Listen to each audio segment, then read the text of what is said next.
নমস্কার। আজ আমি বেলে মাছের ঝাল রান্না করেছি। এই মাছের ঝাল গরম ভাতে কিন্তু খেতে খুবই ভালো লাগে। এখন আমি দেখাবো আপনাদের কিভাবে আমি এই মাছের ঝালটা রান্না করলাম। প্রথমে দেখুন বাজার থেকে আনা 4টে ছোট সাইজের বেলে মাছ। ওরা কেটেই দিয়েছে এবং আমি ছোট বলে গোটা রেখেছি মাছগুলো।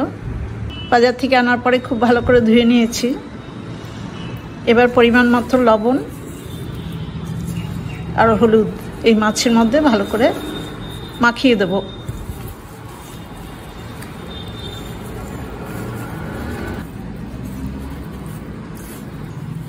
লবণ হলুদ মাখানো হয়ে গেছে। এবার কিছুক্ষণ আমি 5-10 মিনিট মাছগুলো এইভাবেই রেখে দেবো রেস্টে। তাহলে লবণ হলুদটা মাছের গায়ে ভালো করে ঢুকে যাবে। মাছটা রেস্টে থাকতে থাকতে আমি মশলা করে নেব।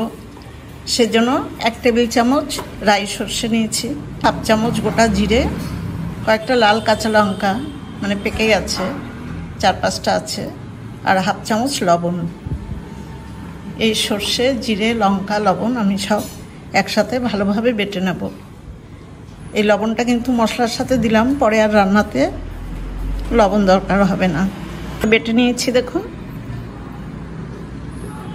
এবার এই মশলার সাথে আমি 1/3 চামচ গুঁড়ো হলুদ দিলাম।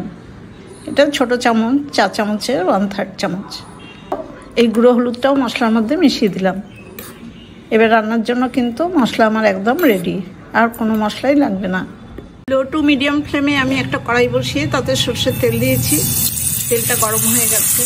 আমি বেলে মাছগুলো ভেজে নেব। গ্যাসের ফ্লেমটা মিডিয়াম টু হাই করে দিয়েছি। প্রথমে দেখুন এই দুটো মাছ ভাজবো। বেলে মাছ কিন্তু খুব নরম হয়, একটু সাবধানে উল্টাতে হবে।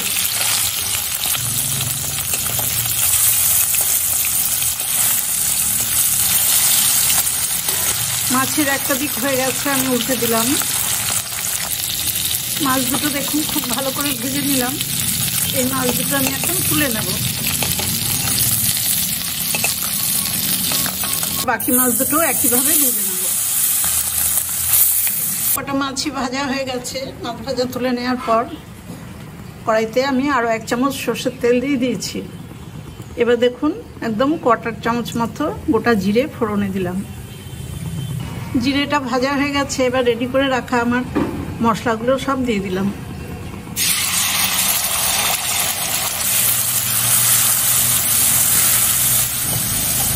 মশলার বাটিটা ধুয়ে জল দিয়ে দিলাম। এবার মিডিয়াম ফ্লেমে আমি মশলাটা খুব ভালো করে ভেজে নেব। 2-3 মিনিট সময় নিয়ে আমি মশলাটা খুব ভালো করে ভেজে নিয়েছি। দেখুন তেলটা আলাদা হয়ে এসছে। এবার আমি একটু গরম জল দেব।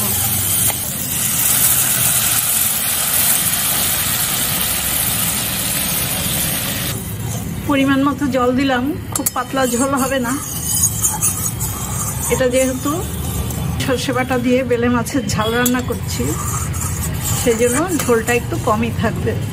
লো টু মিডিয়াম আছে, গ্রেভিটা ফুটছে। এবার আমি ভেজে রাখা বেলে মাছগুলো দিয়ে দেবো।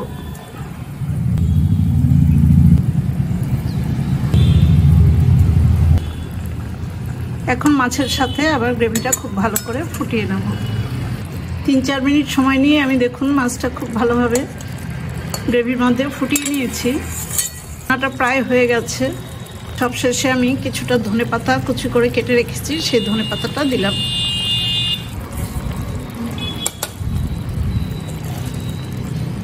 ধনেপাতা দেওয়ার পরে আর বেশি দরকার নেই রান্না করার।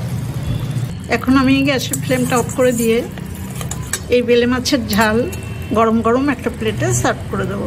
বেলে মাছের ঝাল আমি একটা প্লেটে সার্ভ করে দিয়েছি।